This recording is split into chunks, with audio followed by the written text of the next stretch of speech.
দিয়ে চালিত সকলকে স্বাগত। শাশ্বত ভারত কথার মধ্য দিয়ে চালিত সকলকে স্বাগত।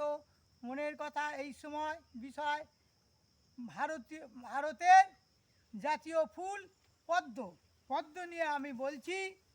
পদ্ম বর্ষার পরই শরতের আগমনে বাংলার পুকুর, খাল, বিল, দিঘি, জলাভূমি পদ্ম ফুলে ভরে যায়।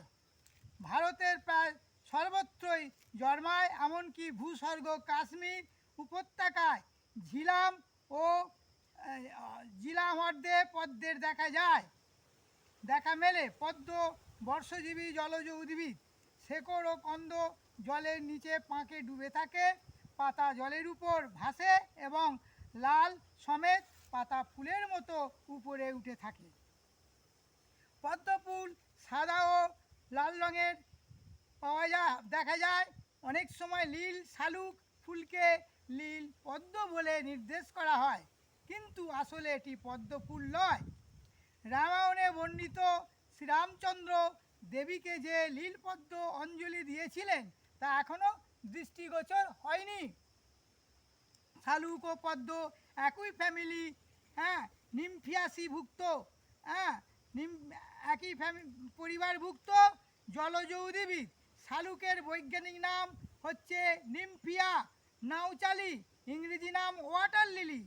পদ্মের বৈজ্ঞানিক নাম নেলম্বিয়াম, ইংরেজিতে লোটাস বলা হয়। পদ্মকে নানাভাবে ডাকা যায়, যেমন সাদা পদ্মকে পুণ্ডুরি, লাল পদ্মকে কোকোনট বলা হয়। তাছাড়া পদ্মকে ললিম, অরবিন্দু, মহৎফল, সহস্রপত্র, কমল, শতপত্র, শতদল, কুশেকয়, পঙ্কজ, অরম্ভ, সংস্কৃতে কমলাম, হিন্দুস্তানে মহারাষ্ট্রীয় কমল বলা হয়। পদ্ম ভারতের জাতীয় ফুল এবং আধ্যাত্মিক বিকাশের দত্তক।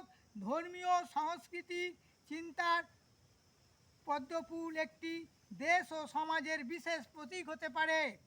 তা বিশ্বে অনন্য দেশ থেকে মুগ্ধ হয়েছে। এমনকি ভারতের সংস্কৃতিতে এই ফুলটি অকপটে স্থান পেয়েছে। এই ধরনের সম্মান বোধ হয় আর অন্য কোনো ফুলের ভাগ্যে জোটেনি। ভারতীয় যোগশাস্ত্র মতে ষষ্ঠ চক্রের কথা বর্ণনা করা হয়েছে। তাকে ষটচক্র বা পদ্ম বলে অভিহিত করা হয়েছে। মূলাধার পদ্ম। এই মূলাধার পদ্ম গুজ্জ দেশের ঊর্ধ্বভাগে চারিদল বিশিষ্ট। তাছাড়া পদ্ম ফুলের অনুকরণে পায়ের পাতা ভাঁজ করে বসে বা উপবেশন করে যে যোগ আসন বা যোগ ব্যায়াম করা যায়, এক্সারসাইজ, সেই আসনের নামও পদ্মাসন ডাকা হয়েছে। বিষ্ণু পুরাণে ভারতভূমিকে একটি পদ্মের সঙ্গে তুলনা করা হয়েছে। মধ্য ভারত পদ্মকোষ, বীজকোষ বা কর্ণিকা, উত্তর ভারত পাবড়ি, দক্ষিণ ভারত লাল ও পূর্ব পশ্চিম ভারত হচ্ছে পদ্ম ফুলের পাতা। পদ্ম জলাশয়ী নারায়ণের নাভি কমল থেকে নির্মল নিখিল সৃষ্টির অধিষ্ঠাত্রী দেবতা ব্রহ্মার উৎপত্তি। আর পালনকর্তা শ্রী বিষ্ণুর 4 হাতে, এক হাতে তার প্রিয় পদ্মফুল। সংহারের দেবতা মহেশ্বর ধ্যানমগ্ন শিবকে পার্বতী দেবী পদ্মফুল দিয়ে পূজা করেছিলেন। ভগবান বিষ্ণুর নাভিতে পদ্ম গাছে আছে বলে তার এক নাম পদ্মনাভ। শ্রীরামচন্দ্র সীতা উদ্ধারের আগে পম্পা সরোবরের পদ্মের কুঁড়ি দেখে বিজয় অভিযানের সংকল্প গ্রহণ করেছিলেন। পরবর্তীকালে দেবী দুর্গার অকাল বোধনে শ্রীরামচন্দ্র শুভ বিজয়ের দত্তক পদ্মের অঞ্জলি দিয়েছেন। শ্রীরামচন্দ্র শ্রীকৃষ্ণকে বলা হয় পদ্ম আঁখি। বিদ্যার অধিষ্ঠাত্রী দেবী সরস্বতী হচ্ছে শ্বেত শতদলবাসিনী। তার পূজায় শ্বেতপদ্ম ব্যবহার করা হয়। ধনলক্ষ্মী পদ্ম ও অঙ্কুশ ধারিণী এবং পদ্মাসনে উপবিষ্টা। পদ্মমণি লক্ষ্মীর নিত্য নিবাসস্থান। তিনি স্বয়ং কমলা। মা গঙ্গা দেবীও শ্বেতপদ্ম ধারিণী। বৈদিক সাহিত্যে উপনিষদগুলিকে পদ্মের উপমান মানে অনেক গৃঢ় তত্ত্বকথা আভাসিত।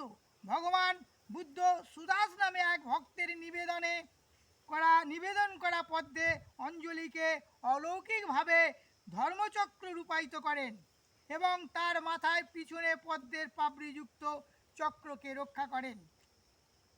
পদ্মা বেদির মূলে পদ্মাসনে বসে থাকা বুদ্ধমূর্তি পিছনে তাই সেই পদ্মচক্র দেখতে পাওয়া যায়। বৌদ্ধ ধর্মে পদ্ম পবিত্র বুদ্ধ প্রতীক, তার প্রিয় ফুল পদ্ম। তাই বৌদ্ধ স্তূপ গুহা মন্দিরে পদ্মের ভাস্কর্য, তার চিত্র, পদ্মবেদী স্তম্ভ দেখা যায়। তিব্বত পদ্ম বুদ্ধ প্রতীক রূপে পূজিত ও রূপায়িত হয়েছে। কথিত আছে বুদ্ধ জন্মাবার আগে তার মাথা দেবী মায়াদেবী স্বপ্নে শ্বেতপদ্মের দর্শন করেছিলেন। হরপ্পা, মহেঞ্জোদারো, অজন্তা, ইলোরা গুহাচিত্রেও মন্দির ভাস্করে পদ্ম ফুলের রূপায়ণ, বিশেষ করে মৃৎপাত্রের গায়ে আঁকা অলঙ্করণ আমরা দেখতে পাই। পদ্ম ফুলের আবাস, আমাদের নানা উৎসব পদ্ম ফুলের মালা তোড়া দিয়ে সাজানো হয় উৎসব প্রাঙ্গণ আর মৃতদেহ। তাছাড়া এই ফুল তার শ্রী ও সৌন্দর্য নিয়ে নানা ধর্মের নানা বর্ণের মানুষে মন ভুলিয়েছে। এমনকি একটা রাজনৈতিক দলের প্রতীক চিহ্নে রূপ নিয়েছে। প্রাচীনকাল থেকে ভারতে সাহিত্যিক, কবি, লেখকের রচনায় পদ্মের উপমা বহুল পরিমাণে স্থান পেয়েছে। প্রাচ্য প্রতীচ্যে পদ্ম মানুষের প্রিয় পবিত্রতা, সৌন্দর্য, বিজয়, নবজন্ম, রাজকীয় গৌরবের বার্তা বহন করে আনে পদ্মফুল। উদ্ভ্রান্ত সেই আদিম যুগেও ছিল পদ্মের কদর। পদ্ম নবজন্মের প্রতীক, কারণ বর্ষার ঠিক আগেই জলাশয়ে পাঁকের মধ্যে গজিয়ে ওঠে পদ্মফুল, জলের বার্তা বহন করে আনে। পশু পাখি, গুল্ম লতাদি পদ্মের অঙ্কুর দেখে বুঝতে পারে বর্ষার আর দেরি নেই। জলের অপর নাম জীবন। গ্রীষ্মের দাবাদয়ে প্রাণদায়ী জলের ধারার প্রকৃতি আবার জেগে ওঠে। ঈশ্বরের দান এই পদ্ম। ফুটে ওঠে পদ্মফুল থেকেই স্বস্তিক চিহ্নটি সৃষ্টি হয়েছিল। দেবদেবীর বন্দনায় আমরা এই ফুল ব্যবহার করি।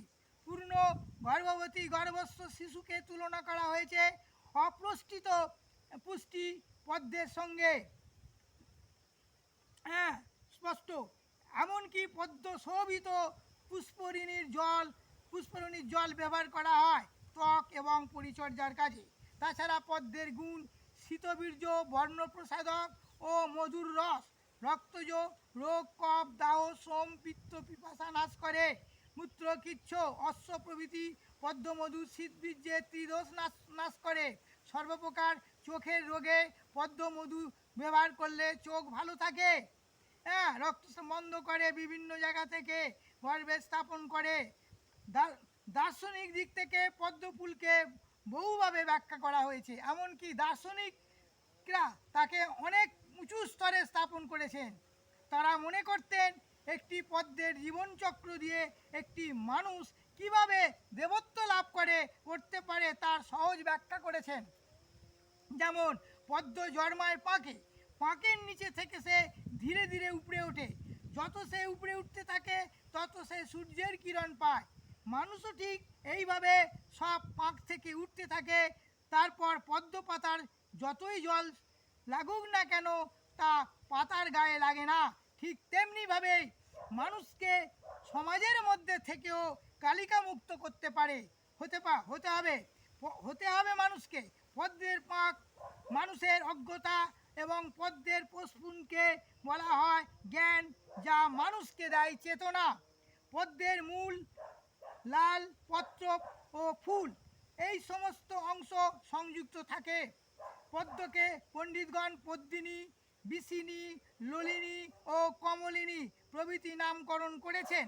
বিভিন্ন দেশের লোককথায় পদ্মফুলের নানা গল্প রচনা করা হয়েছে। দার্শনিক মতে শ্বেতপদ্ম সত্যের আইন ও নিয়ম কানুন। তন্ত্র সাধনার ক্ষেত্রে পদ্মফুল অপরিহার্য। এইভাবেই পদ্মফুল নিয়ে কত যে বর্ণনা রয়েছে তা অগন্তি। পদ্মফুল নিয়ে বললাম, এর আগে ভুল ত্রুটি হয়েছে অনেক। পদ্মফুল দ্বিতীয় পর্ব বলা হয়ে গেছে। প্রথম পর্ব ভিডিও হয়নি বলে আবার এখন করা হলো পদ্ম ফুল।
পদ্ম ফুলে চান করছি, পদ্ম পুষ্কুরে।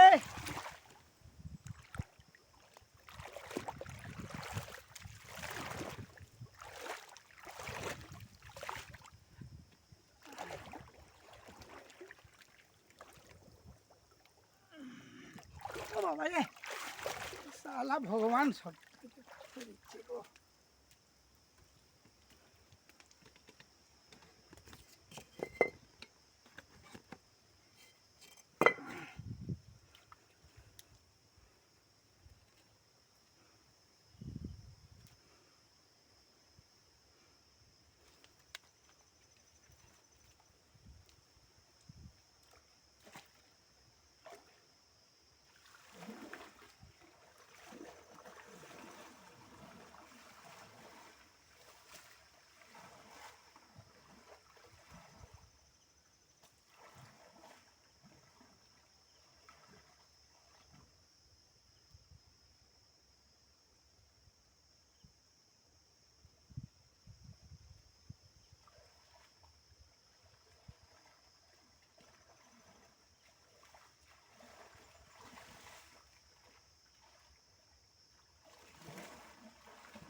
গঙ্গা গোদাবরী অমৃত বাহিনী ত্রিভুবনতারিণী, জয় গঙ্গা দেবী।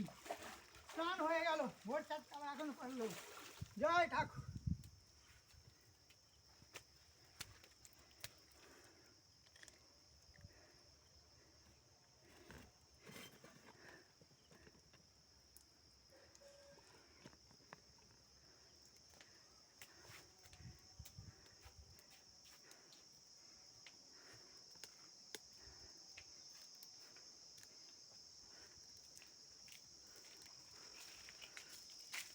পদ্মফুল নিয়ে বললাম, এরপরে শালুক ফুল নিয়ে বলবো। বাংলার জাতীয় পুষ্প, বাংলাদেশের পরপর ভারতবর্ষে যত ফুল ফল বিভিন্ন দিক দিয়ে উপকারিতার কথা বলবো।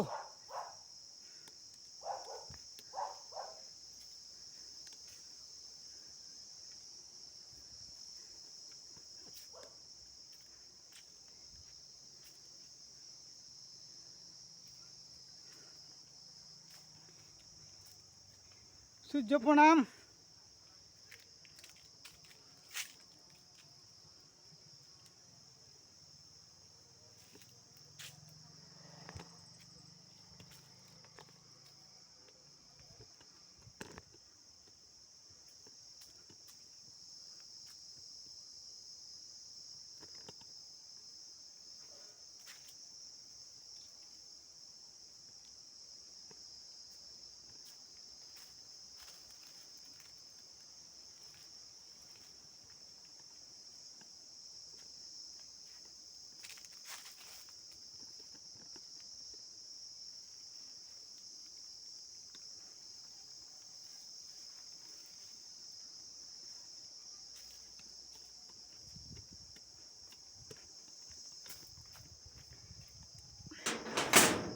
আমাদের শ্রীরামকৃষ্ণ সারদাশ্রম দেখে নিন।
জয় জয় রামকৃষ্ণ।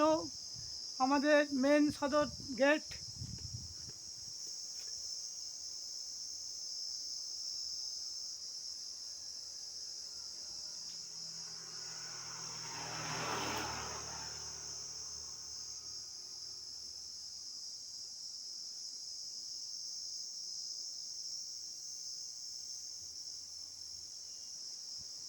পরিবেশ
ফুলের মনে, আজ যে ফ্লাওয়ার গার্ডেন, ফুলের বাগান, ফুলের সৌন্দর্য দেখুন।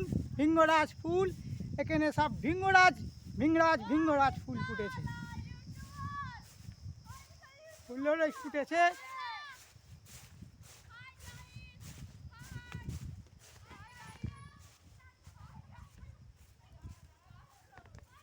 জয় বলু জয় বলু।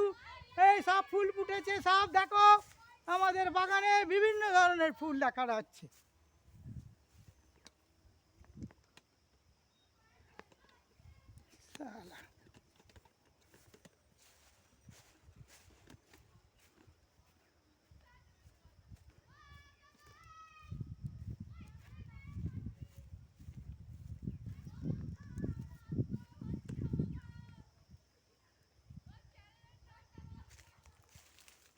চেঁচাচ্ছে সব।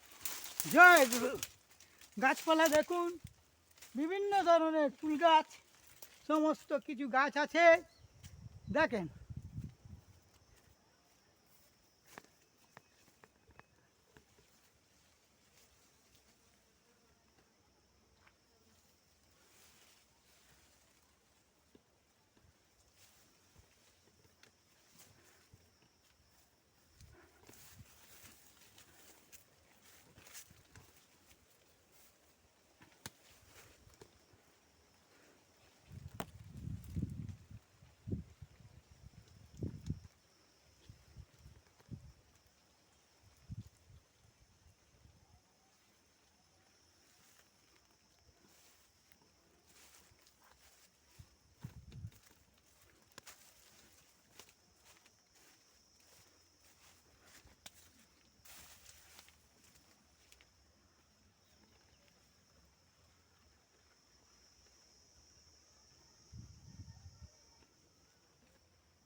জয়গুরু আশ্রম শ্রীরামকৃষ্ণ সারদা আশ্রম থেকে এই ভিডিও করা হচ্ছে। আশ্রমে শ্রীরামকৃষ্ণ সারদাশ্রম শাশ্বত ভারত সংঘ। আমি শ্রী বেচারাম বাগ বলছি, আমতা হাওড়া, আমতা খোসালপুর, আমতা হাওড়া। আমতা হাওড়া থেকে এই আমাদের আশ্রমের পদ্মদিঘি, লাল শালুক ফুলও ফুটেছে, সব কিছু দেখতে পাওয়া যাচ্ছে। বিভিন্ন গাছগাছালি নিয়ে বলবো, সমস্ত ফুল বলা হচ্ছে। স্নানও করলাম পুকুরে, সব কিছু।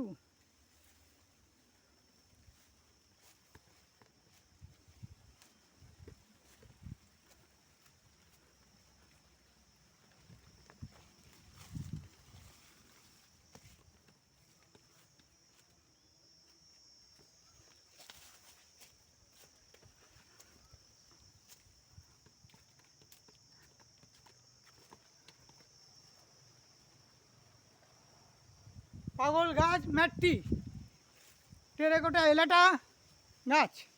টেরেকোটা এলাটা দেখালাম, এই গাছ টেরেকোটা এলাটা। বিভিন্ন গাছের পাতার সাথে কোনো পাতার মিল নেই।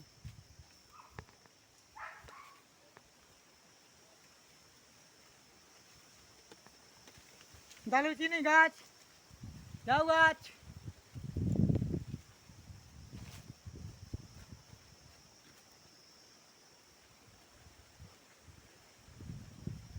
পুকুরে চান তো করাই হলো।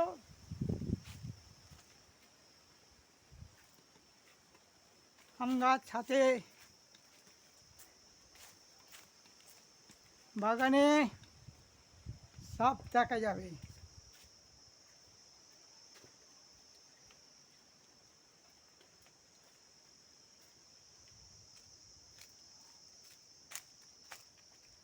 রক্ত চন্দন, শ্বেত চন্দন পরে দেখাবো।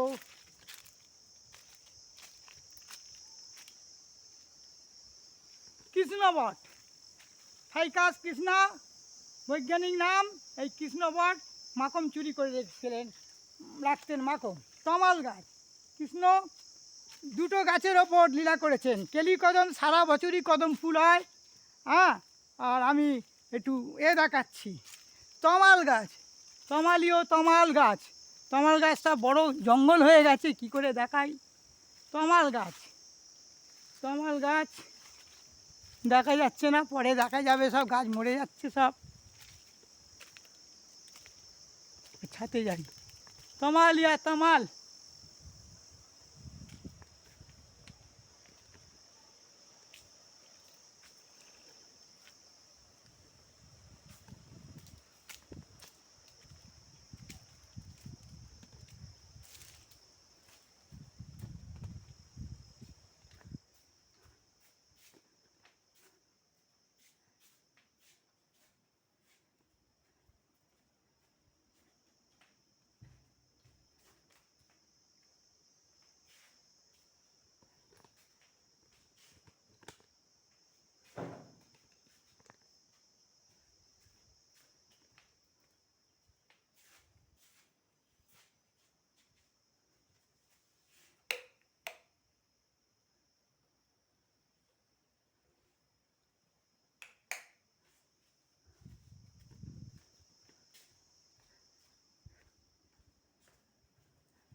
ধান কক্ষ এলাম।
আমলকি গাছ, এই আমলকি গাছ, এইটা আমলকি গাছ। আর শেষ হয়ে গেছে।